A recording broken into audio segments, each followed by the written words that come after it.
takwa itu selain menjaga diri, ya, sianatu nafsihi wa amruhu ghairahu bidzalik, dan selain juga menjaga diri supaya enggak sampai melakukan perbuatan yang membuat Allah murka, juga mengajak, memerintah orang lain untuk melakukan ketakwaan.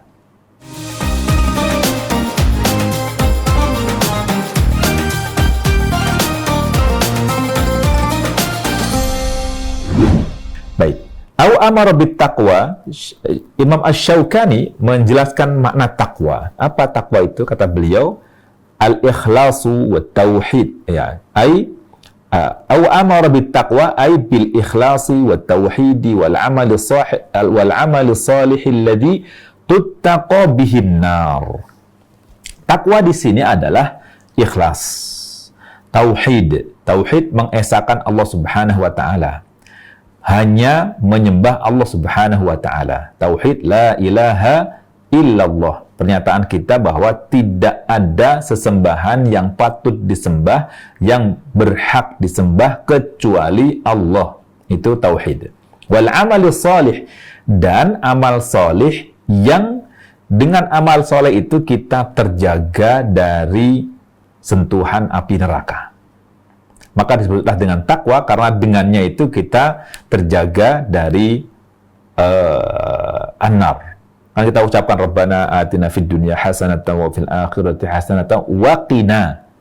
Jadi kata waqo, yaqi, artinya menjaga, menjauhkan kita, menghindarkan kita dari azab neraka. Maka dengan takwa kita dengan takwa dan amal-amal yang menunjukkan ketakwaan itu, kita akan terhindar dari sentuhan azab neraka. Semoga Allah selamatkan kita semuanya. Amin ya rabbal alamin.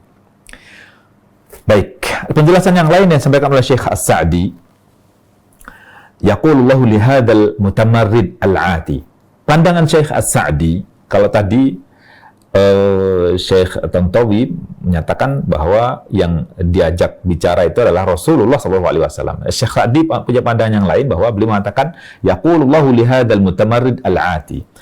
Allah Subhanahu wa ta'ala mengatakan kepada al-mutamarrid, orang yang bangkang, al-'ati, orang yang tidak taat ini, ara'aita ayyuhan nahi lil 'abdi idza shalla. Tidakkah engkau perhatikan, engkau lihat, wahai orang yang melarang, orang yang mencegah, yang menghalangi seorang hamba ketika dia salat, in kana al-'abdu al-musalli, sekiranya hamba yang melaksanakan salat ini alal huda, berada pada petunjuk, al-ilmu alal huda, al-ilmi bil haqqi wal amali bihi. Yang maksud dengan huda ini adalah ilmu, mengetahui kebenaran dan mengamalkannya. Au amara ghairahu bit taqwa, atau mengajak orang lain kepada ketakwaan. Fahal yuhsin an yanha min hadza wasfuhu min fahal yuhsin an yanha man hadza wasfuhu, ya, apakah baik, apakah terpuji mencegah orang yang memiliki sifat ini? Alaysa nahyuhu min a'zamil muhaddati lillah, bukankah perilakunya menghalangi orang untuk melakukan ibadah, mengajak kepada petunjuk dan ketakwaan itu termasuk pembangkangan, memusuhi Allah Subhanahu wa ta'ala yang paling besar? Bukankah ini perilaku bangkang yang paling berat lah gitu. Wal muharabah lil haq, bukankah ini juga memerangi kebenaran? Fa inna nahya la yatawajjah illa liman huwa fi nafsihi ala ghairil huda. Karena mencegah ini tidak mungkin dilakukan kecuali orang yang memang berada di sisi seberang, bukan berada pada kebenaran. Tentu orang yang berada pada kebenaran pasti akan mengajak kepada kebenaran dan hidayah. Nah, sementara yang mencegah, yang melarang pasti berada di sisi yang lain, berseberangan dengan hidayah tersebut. Au kana ya'muru ghairahu bi khilafit taqwa.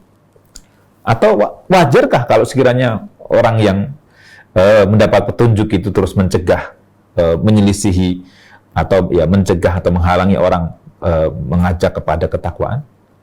Gitu.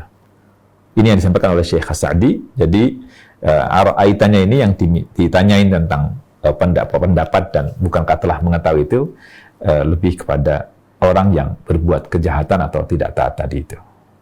Tadi saya sudah sampaikan bahwa kata ala ini di sini dijelaskan oleh Syekh Ibnu Ashur dalam At-Tahrir wa At-Tanwir, beliau mengatakan wa ala lil isti'la'il majazi. Di sini ala itu untuk menunjukkan bahwa posisi orangnya ini berada pada tempat yang tinggi, yang terpuji, tapi bukan secara hakiki berada pada posisi tinggi itu, tapi secara majazi, artinya bukan hakikatnya berada pada tempat yang tinggi, tapi secara maknawi berada di tempat yang tinggi.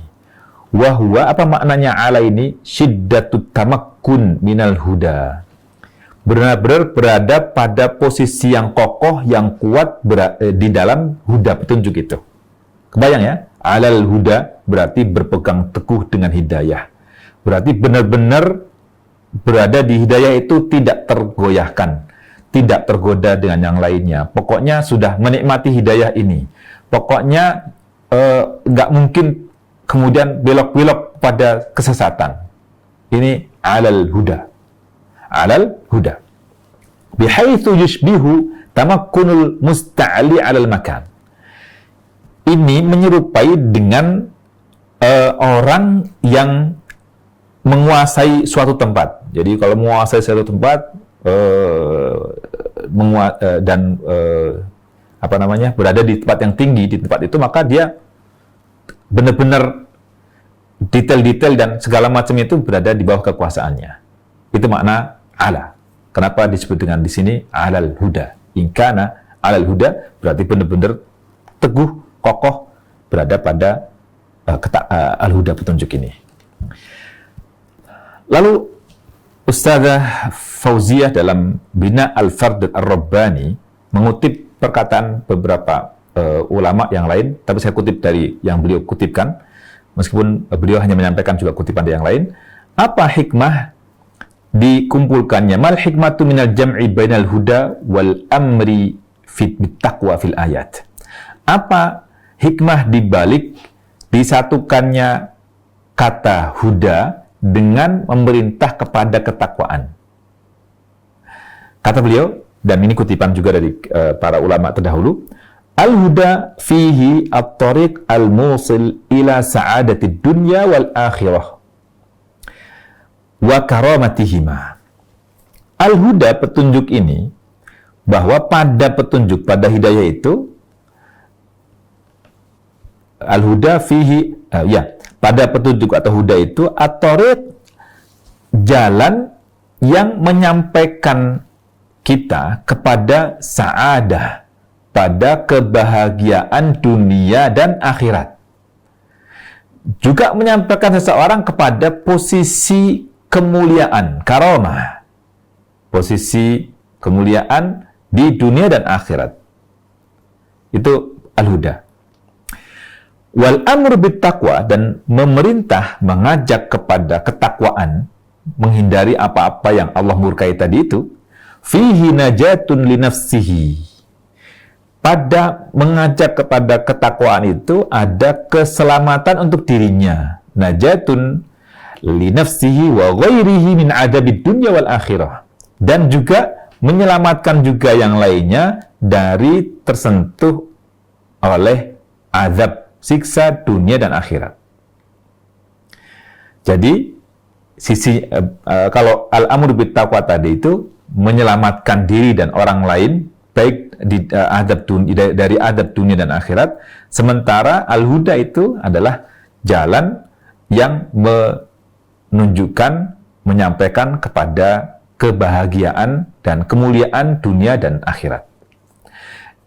Dengan demikian, fahuwa salihun li nafsihi wa muslihun li ghairihi. Maka dari dua ungkapan ingkana alal huda au amara bit taqwa, digabungkannya huda, hidayah, dan takwa, petunjuk dan takwa tadi ini menunjukkan bahwa hamba di ayat-ayat ini atau yang diharapkan oleh Allah SWT dari seorang hamba itu salihun li nafsihi. Dia salih, dia baik pribadinya untuk dirinya sendiri, wa muslihun li ghairihi. Dia juga bisa memperbaiki orang lain. Dia juga bisa membentuk orang lain menjadi lebih baik. Dia juga bisa mengajak orang lain menjadi lebih baik. Ini yang harusnya ada pada diri kita. Kita solih dan muslih. Kalau perempuan solihah ya, perempuan solihah dan muslihah. Solih untuk diri kita, muslih terhadap yang lainnya. Jadi ada solih dan muslih. Ara'aita in kana 'alal huda au amara bit taqwa. Jadi solih li nafsihi wa muslih li ghairihi. Baik. Nah, dari ara'aita in kana 'alal huda au amara bit taqwa, beberapa pelajaran penting dari dua ayat ini, dan mungkin nanti akhwat semuanya bisa explore lagi lebih banyak lagi, ambil pelajaran setiap kata-katanya. Ini kalau mau kita detailkan per kata-katanya, mungkin bisa kita ambil pelajaran setiap kata yang ada di ayat-ayat ini. Baik. Dari ara'aita ini sebenarnya ada pelajaran penting bahwa kita hendaknya bisa memperhatikan dengan akal sehat kita, bagaimana lingkungan kita, bagaimana sekitar kita, bagaimana sikap orang-orang, sehingga kita bisa mengetahui mana yang hak dan mana yang batil, lalu kita memilih yang hak. Ara'aita, memperhatikan, melihat, mengilmui, dapat informasi, dapat berita, dapat kabar secara pasti. Ara'aita. Baik, yang pertama, di kata 'alal huda tadi, hendaknya kita bangga dan tegar dalam hidayah petunjuk Allah Subhanahu wa Ta'ala. Dan tentu untuk bisa tegar, bisa teguh, bisa kokoh dalam hidayah Allah Subhanahu wa Ta'ala, ats-tsabat 'alal haq, kokoh teguh mempertahankan diri pada kebenaran itu, banyak faktor yang hendaknya kita manfaatkan supaya kita bisa berada di jalan yang benar ini. Karena musuh-musuh kita, baik dari setan golongan jin dan setan dari manusia, banyak yang menggoda, banyak yang melirik, banyak yang menarik, banyak yang mengajakin kita, atau bahkan secara propagandis selalu mengajak kepada kebatilan misalnya. Maka perlu upaya-upaya kita, al-akhdhu bil asbab namanya, mengambil sebab, faktor-faktor yang bisa mendukung kita bisa istiqomah di amal-amal soleh. Misalnya, kita harus punya lingkungan yang baik. Yang lain lagi juga kita harus senantiasa menjaga diri, mendekatkan diri pada Allah Subhanahu wa Ta'ala dengan berbagai ibadah. Juga tidak lepas dari doa, berdoa kepada Allah Subhanahu wa Ta'ala. Sebagaimana kita sebutkan, dapatkan dari surah Al-Fatihah, kita selalu mengucapkan ihdinas siratal mustaqim. Itu maksudnya adalah supaya kita teguh, kokoh di jalan ini sampai akhir hayat. Bukan hanya minta petunjuk, tapi mohon kepada Allah supaya Allah teguhkan sampai menghadap Allah Subhanahu wa Ta'ala, meraih husnul khatimah. Gitu. Kemudian berikutnya, ara'aita in kana 'alal huda au amara bit taqwa, dan juga ayat sebelumnya kita hendaknya bisa terhibur dengan ayat-ayat Allah Subhanahu wa Ta'ala, bagaimana istiqomahnya Rasulullah sallallahu alaihi wasallam. Begitu juga ayat ini juga sedianya menghibur Rasulullah SAW juga. Gitu. Yang ketiga, hendaknya kita punya misi, punya pekerjaan al-amru bil ma'ruf wa nahyu 'anil munkar. Mengajak kepada yang ma'ruf dan mencegah dari kemungkaran. Al-amru bil ma'ruf wa nahyu 'anil munkar. Dan wa nahyu 'anil munkar ini rasanya lebih berat dibandingkan, risikonya lebih berat dan tampak dibandingkan dengan al-amru bil ma'ruf. Ya, sederhananya kita ngajakin orang untuk salat, ngajakin orang untuk berbuat kebaikan, mungkin tidak ada tantangan yang berat, tidak ada penolakan. Tapi ketika kita mencegah orang, jangankan yang jelas-jelas haram, itu hal-hal yang mungkin syubhat saja kita ingatkan, orang udah marah, orang sudah merasa terganggu. Apalagi kalau sampai diingatkan, misalkan, oh, kamu nggak boleh minum minuman keras misalnya, dan sebagainya, dengan cara yang paling lembut sekalipun, itu pasti mereka akan ada reaksi penentangan terhadap apa yang kita lakukan. Maka wa nahyu 'anil munkar ini risikonya lebih berat tentu dibandingkan dengan al-amru bil ma'ruf. Meskipun dua-duanya tentu ada tantangannya. Maka di pesan Luqman itu kan, wanha 'anil munkar wasbir 'ala ma asabak. Setelah perintah tentang al-amru bil ma'ruf wan nahyu 'anil munkar, mengajak kepada yang ma'ruf dan mencegah dari munkar, itu Allah ingatkan wasbir 'ala ma asabak. Bersabarlah dengan apa yang menimpamu. Karena dengan aktivitas al-amru bil ma'ruf wan nahyu 'anil munkar ini pasti akan ada tantangan yang berat, mungkin bahkan mungkin akan ya risiko terberatnya orang meninggal dunia bertemu dengan Allah Subhanahu wa taala. Semoga Allah selamatkan kita semuanya. Yang terakhir, dengan petunjuk engkau bahagia, dengan takwa engkau selamat. Jadi dari ara'aita in kana 'alal huda, dengan petunjuk Allah Subhanahu wa taala maka kita akan mendapatkan kebahagiaan itu, dan dengan takwa kita selamat sebagaimana tadi disebutkan di penjelasan sebelumnya. Semoga Allah Subhanahu wa taala istiqomahkan kita dalam amal-amal saleh dan Allah selamatkan kita. Amin ya rabbal alamin. Kemudian ayat berikutnya, ara'aita in kana 'alal huda. Ara'aita in kadzdzaba wa tawalla. Ayat berikutnya, ara'aita in kadzdzaba wa tawalla alam ya'lam bi anna Allah yara. Baik. Diulang kembali ara'aita. Ini 3 kali diulang untuk menunjukkan betapa besarnya perasaan aneh melihat orang yang menyelisihi perintah Allah, melanggar perintah Allah tadi itu.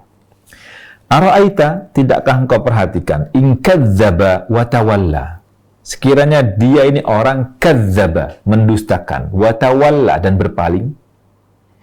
Lalu diingatkan, alam ya'lam. Kadzdzaba, kata kerja bentuk lampau. Kadzdzaba, mendustakan. Ya, tawalla, berpaling, tidak mau merespon, tidak dia acuh dan sebagainya. Alam ya'lam bi anna Allah yara. Ini bentuk lampau juga. Alam ya'lam, tidakkah ia tahu? Ini apakah? Lam, tidak. Jadi tidakkah? Tidakkah. Jadi alam itu berasal dari 2 kata. Bukan alam semesta, itu kalau itu alam ya. Bedakan alam sama alam gitu. Tapi juga alam ini ada kata yang lain, alam, tapi kata benda bisa maknanya, kalau ini kan gabungan 2 kata, jadi ada kalau alamun lain lagi, itu rasa pedih, sakit ya. Jadi alam, tidakkah ya'lam, dia tahu, dia mengilmui, bi annallaha yara, bi sesungguhnya, bi ya'lam, bi untuk ini paket untuk menunjukkan ilmu pengetahuan itu, anna. Jadi bi anna itu dua kata, bi dan anna. Bi anna, sungguhnya Allah Subhanahu wa taala yaro, melihat. Jadi ro'a kata kerja bentuk lampau, yaro kata kerja bentuk sekarang dan akan datang. Alam ya'lam bi anna Allah yaro. Baik. Penjelasannya di sini, bagaimana pendapatmu ara'aita in kadzdzaba wa tawalla, jika yang melarang itu mendustakan, kadzdzaba mendustakan, wa tawalla berpaling. Alam ya'lam, tidakkah dia mengetahui bahwa sesungguhnya Allah melihat segala perbuatannya. Ya'lam annallaha yara bi annallaha yara, melihat, objeknya tidak disebutkan, jadi lebih luas lagi yang Allah Subhanahu wa taala lihat, bukan hanya kita tapi seluruh makhluknya, seluruh jagat raya dilihat oleh Allah Subhanahu wa taala.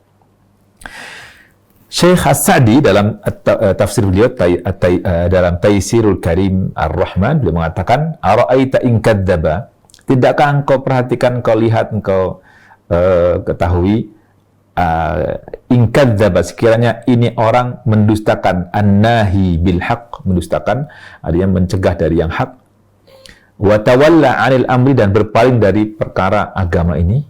Ama yakhafullah, apakah ma, tidak. Ama yakhafullah wa yakhsha 'iqabah, tidakkah dia takut pada Allah Subhanahu wa taala dan merasa khawatir akan sanksi hukuman, iqab Allah Subhanahu wa taala. Dan ini sebenarnya bukan hanya Abu Jahal atau orang-orang kafir yang mendapat peringatan ini, karena yang membaca Al-Quran adalah kita. Ini sebenarnya juga peringatan untuk kita. Alam ya'lam bi annallaha yara? Tidakkah engkau tahu, engkau mengetahui, engkau memahami bahwa Allah melihatmu? Maka dalam segala aktivitas kita, tanamkan pada diri kita, alam ya'lam bi annallaha yara? Alam ya'lam bi annallaha yara ma ya'mal wa yaf'al? Bukankah Allah melihat apa yang engkau perbuat dan apa yang kau kerjakan, apa yang kau amalkan dan apa yang kau kerjakan?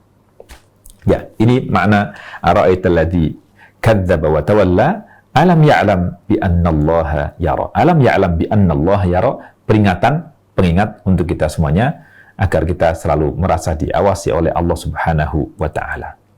Dalam tafsir wasit Syekh Tongawi mengatakan, ai ara'aita in kadzdzaba wa tawalla, beliau mengatakan maksudnya yakni ara'aita ayyuhar rasul al-karim, wahai rasul yang mulia, tidakkah engkau perhatikan, tidakkah engkau lihat, in kadzdzaba hadzal kafiru bima ji'tahu bihi min indina?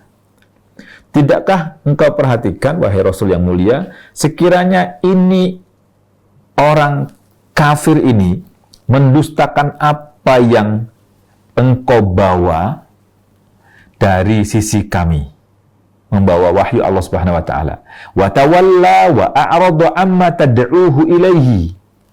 Dia berpaling, dia tidak suka, dia melengoslah dalam bahasa kita bagian kita terhadap apa yang engkau dakwahkan, yang engkau ajak kepadanya, berupa iman, min imanin wa ta'atin lillahi rabbil alamin, berupa iman kepada Allah dan menaatinya. Ara'aita in fa'ala dzalik, tidakkah engkau perhatikan bagaimana sekiranya ini orang melakukan itu? Afala arsyadahu aqluhu ila anna khaliqa hadzal kauni yarahu. Di berikutnya, alam ya'lam bi anna Allah yara. Apakah engkau tidak perhatikan bagaimana sekiranya ini orang melakukan perbuatan itu? Tadi itu ya, berpaling dari apa yang Rasulullah SAW bawa, wahyu Al-Quran dan hadis beliau. Afala arsyadahu aqluhu, tidakkah akal fikirannya itu membimbingnya, menunjukinya kepada khaliq hadzal kaun, kepada pencipta jagat raya ini, Allah Subhanahu wa taala? Tentu ini setiap ayatnya memiliki korelasi dengan awal surah ya. Dari Iqra bismi rabbikal ladzi khalaq, khalaqal insana min 'alaq. Khalaq, dari khalaq, menciptakan jagat raya, menciptakan manusia. Kita diingatkan pada itu, penciptaan jagat raya, penciptaan diri kita, agar kita menggunakan akal fikiran kita supaya mengenal Allah Subhanahu wa taala. Iqra wa rabbukal akram. Allah Subhanahu wa taala yang akram, yang mulia, yang sangat mulia, yang paling mulia, yang paling dermawan, paling pemurah. Itu. Maka di sini afala arsyadahu aqluhu ila anna khaliqa hadzal kauni yarahu, ya. Wa sayujazihi bima yastahiquhu min adzabin muhin. Dan bukankah Allah Subhanahu wa taala, tidakkah ini menunjukkan dirinya mengenal Allah Subhanahu wa taala yang nanti akan memberikan balasan terhadap apa yang dilakukan itu, apa yang seharusnya diterima olehnya berupa azab yang menghinakan, azabun muhin, min azabin muhin, ya. Jadi alam ya'lam bi annallaha yara bukan sekadar mengingatkan bahwa Allah melihat kita, tapi juga Allah akan memberikan ganjaran balasan di akhirat nanti. Semoga Allah selamatkan kita semuanya. Allah karuniakan hidayah selalu kepada kita. Amin ya rabbal alamin. Tadi saya sempat katakan bahwa ara'aita berulang 3 kali. Apa maksudnya? Syekh Tontawi mengatakan, fal maqsudu min hadhil ayatil karimatil lati karraraha fiha lafdhu ara'aita. Maksud dari ayat-ayat yang mulia ini, yang mengulang, yang di dalamnya ada pengulangan kata lafadz ara'aita thalatha marratin, 3 kali, tasliyatun Nabi sallallahu alaihi wasallam. Ini di satu sisi adalah sebagai tasliyah, penghibur untuk Rasulullah sallallahu alaihi wasallam. Ya, tasliyah, memberikan ketenangan pada diri Nabi Shallallahu Alaihi Wasallam, menambah keyakinan, menambah motivasi, menambah semangat kepada Rasulullah Shallallahu Alaihi Wasallam, dan juga tidak merasa bersedih dengan apa yang dilakukan oleh mereka-mereka. Demikian pula kita harusnya mendapat tasliyah ini. Wa ta'jibuhu min hali hadzal insani at-taghi asy-syaqi. Di sisi yang lain, ara'aita yang berulang itu menunjukkan keheranan yang sangat luar biasa, kan? Diulang. Ara'aita, pertanyaannya pertanyaan ta'jib. Pertanyaan untuk menunjukkan rasa heran, rasa aneh. Berkaitan dengan hal, keadaan, ini orang yang taghi asy-syaqi, orang yang melampaui batas lagi sengsara ini. Alladzi asarra ala kufrihi, yang dia tuh kekeh memaksakan diri untuk berpegang teguh dengan kekafirannya. Aneh kan? Udah dikasih dalil-dalil, sudah diberi petunjuk-petunjuk, sudah diberi bukti-bukti kebenaran, baik dari Rasulullah SAW sebagai Nabi dan utusan terakhir, atau juga dari Al-Quran. Ada mukjizatnya yang harusnya dengan akal fikirannya itu dia akan terhubung, tersadarkan akan kebenaran risalah pesan Rasulullah SAW. Wa athara al-ghayya 'ala ar-rushd. Dan dia malah milih jalan kesesatan, bukan jalan petunjuk dan bimbingan. Aneh. Wasyirik 'alal iman, dia milih kesyirikan daripada keimanan. Di sini juga ini yang kedua, jadi ta'jib, merasa heran bagaimana orang milih kesesatan. Yang berikutnya lagi tahdidun hadal wa tahdid hadal kafir at-taghi bisu'il masir. Ini juga ada ancaman terhadap orang kafir ini, bagaimana nanti kembalinya itu kepada keburukan yang sangat luar biasa, su'il masir, bagaimana buruknya tempat kembali. Li'annahu ta'ala muttali'un ala a'malihi al-qabihah, karena Allah Subhanahu wa ta'ala menyaksikan, melihat, memperhatikan bagaimana buruknya amal-amal perbuatan-perbuatannya. Wa sayu'aqibuhu al-iqab al-akbar. Allah Subhanahu wa ta'ala akan memberikan sanksi, hukuman, azab kepadanya, iqab, sanksi hukuman yang sangat berat. Baik, semoga Allah Subhanahu wa ta'ala jaga kita semuanya. Ada beberapa pelajaran dari ayat ara'aita in kadzdzaba wa tawalla alam ya'lam bi anna Allah yara. Yang pertama, dari alam ya'lam bi anna Allah yara, hendaknya kita selalu menanamkan pada diri kita muraqabatullah, merasa diawasi oleh Allah.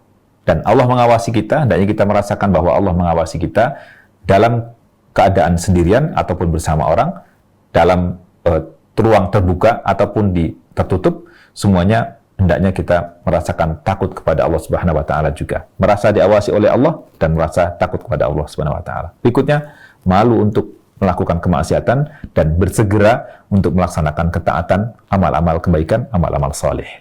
Berikutnya lagi, dengan kita merasa diawasi oleh Allah Subhanahu wa taala, alam ya'lam bi anna Allah yara wa sayu'aqibuna, Allah Subhanahu wa taala melihat kita dan akan memberikan sanksi, hukuman dan ganjaran kepada kita semuanya, maka kita hendaknya menjaga keikhlasan beribadah hanya karena Allah, bukan karena riya, supaya orang lain melihat. Yang terakhir, sabar, tenang dan berharap pahala atas segala kezaliman, atas hal-hal yang menyedihkan kita, yang membuat kita bersedih atau menyakitkan kita semuanya. Semoga bermanfaat. Mohon maaf atas segala kekurangannya. Kita baru sampai ayat yang ke-14. InsyaAllah nanti kita tutup dengan ayat yang terakhir. Kalla la illam yantahi lanasfa'an bin nasiyah nasiyatin kadibatin khati'ah falyad'u nadiyah sanad'u zabaniyah, sebagai menutup dari surah Al-Alaq ini. Dan nanti kita akan bahas juga seputar nasiyatin kadibatin, yang para ulama menyebutkan bahwa yang berdusta itu dalam tafsir yang terdahulu disebutkan bahwa yang berdusta itu orangnya, dirinya orang itu. Sementara kata Syekh Abdul Majid belum jelaskan nasiyatin kadzibatin, yang berdusta itu adalah otaknya, ubun-ubunnya. Bagaimana? Nanti kita akan bahas di pertemuan berikutnya insyaallah. Semoga semua senantiasa sehat walafiat dan Allah senantiasa istiqomahkan kita dalam setiap amal salih.